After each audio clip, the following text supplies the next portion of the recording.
So it's on. It's recording, so I can edit that out. Yeah. Hey, I'm Mike Stangl. Stangl's Enviro Lawn Care here in St. Catharines, Ontario. Today is the 24th. January 24th. Temperature outside right now is minus 32 Celsius. And to Bryan, is that cold? It's cold. Canadians say it's cold. It's cold.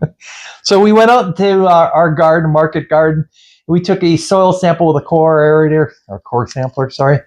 And we got down 8 inches, and we took a sample for a test tube at the surface, one at 3 inches and one at 6 inches. We're looking at the 6 inch right now.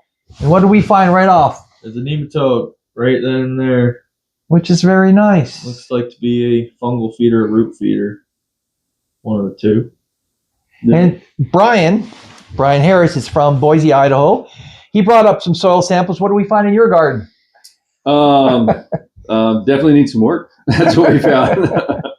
Yeah. One of the reasons why we came up here is kind of, fine tune skills. We did Matt Power's course, and Matt was so gracious to accept my invitation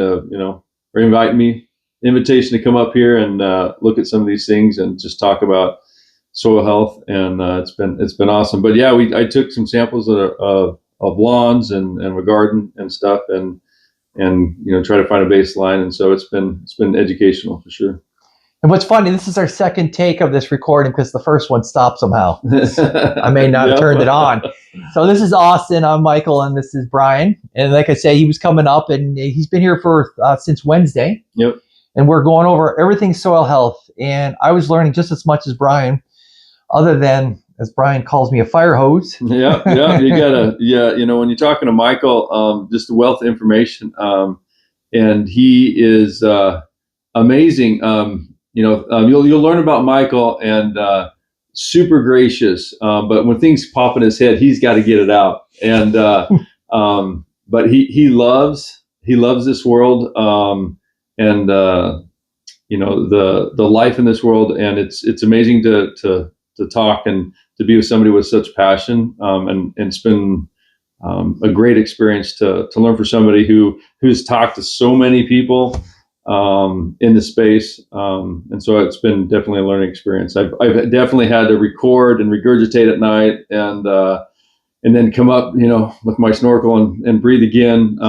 But it's been really good.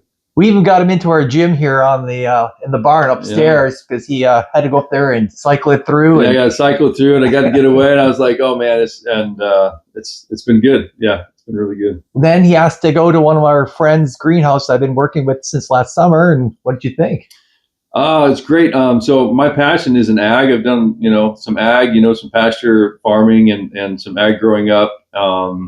Family background is all in ag, and it's it definitely inspired me to look at things and see how Michael's helping people with soil, in that space and in all around the valley here. And it was super exciting, and it definitely got me thinking about what I can do in the space that I'm trying to move into. And so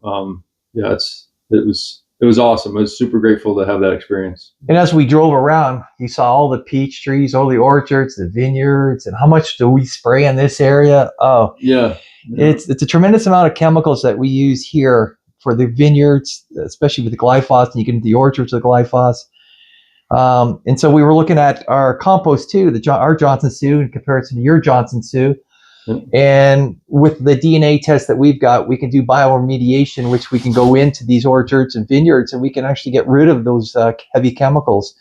And that's what we were talking about with the lawn care in Boise, Idaho. I didn't know they have ample water, compared to us up here. We got zero water. Yeah. So I do lawn care in Boise, Idaho, and we got 3 reservoirs that pretty much feed the valley. We live in a high desert.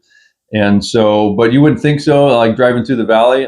Everybody, it's kind of mandatory that you have you have a sprinkler system. And so, great place to do lawn care. And so trying to figure out, there's a ton of chemicals being put on. It's a big ag community up there as well. So there's a lot of chemicals being put on. And so it's, trying to figure out how to do that natural. Michael's been a great help. He's kind of helped me, figure out some things.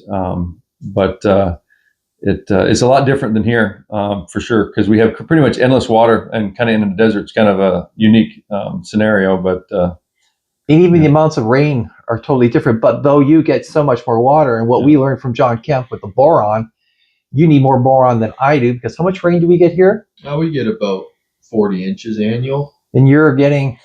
we get 11 inches annual, but we get an inch of rain, or an inch of irrigation every week. So we get more than they do, because of our irrigation. And so we probably leach a lot of those things out, and so it's definitely got to think about all the equations that go into that. Sure. And that's where context comes in, because if you're looking at anything, what works for me might not work for you. But what happens?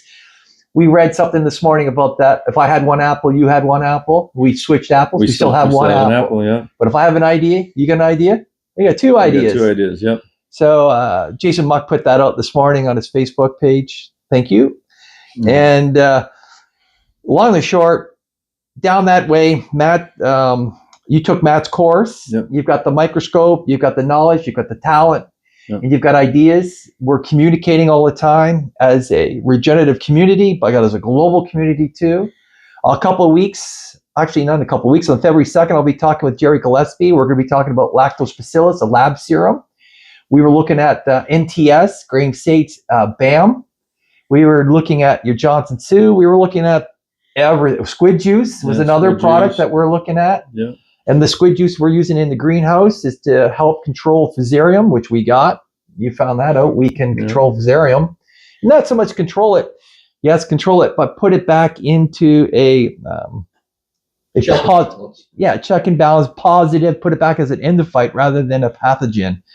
And I did another video with Peter that's out there, and he'll explain there that our test trial areas there have no fusarium, where the other areas have been getting fusarium regularly. But other than that, you got anything else to say, sir? No. You got to see the falls. I got to see the falls. First time up here in the Northeast, especially Canada. It's definitely interesting. Got here just in time because it's going to snow like 8 inches tomorrow, so we'll be leaving here shortly. Yeah. But I think the most thing that I'm learning is connections. I think it's super important that we step ourselves outside of our comfort zone to reach out to individuals that are in this space and make connections, because not only that, we build relationships. It's been wonderful to work with Michael and his family here, and how important connections are to taking things to the next step, and kind of brings us back to humanity and stuff. So I've been super grateful for this time. And so I think that's probably the most important thing, because Michael's such a wealth of knowledge, and I've done some few things in my background, but it's been awesome. And on that note, if you need more from Bryan, he's obviously Missouri, Idaho. Yeah, we're moving to Missouri here shortly. That'll be the next year. And so we're going to try to, implement some of these things there and figure out, I got, family there who's been farming. And so we're going to try to implement some things on that side. So it'll be an interesting journey for sure. Yeah. And then Austin's an up and coming star on the microscope. Plus, we're fortunate enough, he works for Squid Juice. Green Flow Corp. Yeah. Yeah, so we got some good knowledge here, and the thing is that he just graduated from university too. Mm-hmm. And what did John Kemp say to you? Pull the garbage bin out, start over. Yeah. Well, it was a foundation, but now you go into the new space, and you got to connect the dots. And I think everyone's got to realize, no matter what you grow, we're all on soil, and that's where we can relate. You can't look at people differently because we're growing grass and you're growing corn and that guy's growing soybeans. We're all just trying to improve soil health, and we can all communicate on that front. And we're all just trying to better our crop health and overall resilience financially and environmentally. So you could tell he talks better than me too. That's the well-paid degree right there. I teach you when to speak and when to stop. On that note, cheers. Thanks you. Yeah, that's good. Thanks, Michael. Thank you. Very awesome. Thank you. Let's see if they were actually recorded. Stangles.com.